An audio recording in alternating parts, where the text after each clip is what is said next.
ছিল।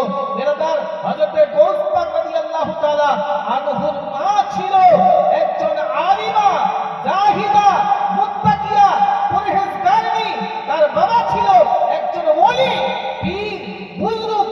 তার কারণে তার ছেলে হয়েছে আউলিয়া। বলুন সুবহানাল্লাহ।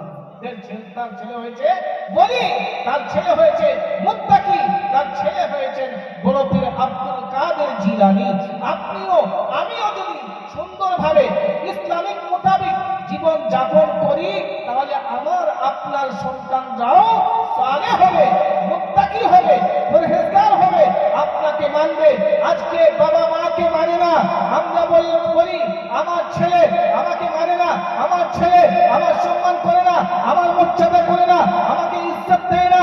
এর কারণ হচ্ছে আমি আপনি, আপনারাই, আপনি বাবা, আপনি মা, আপনি যদি সুন্দর হন, আপনি যদি নবীকে ফলো করে চলেন, আল্লাহ তাবারক ওয়া তাআলার বাণী অনুযায়ী, বাণী মোতাবেক যদি আপনি জীবন যাপন করেন, খোদার কসম করে বলছি, আপনার সেই ছেলেটা আব্দুল কাদের জিলানী রাহমাতুল্লাহ আলাইহির মতো চরিত্র গঠন করে আপনাকে মানতে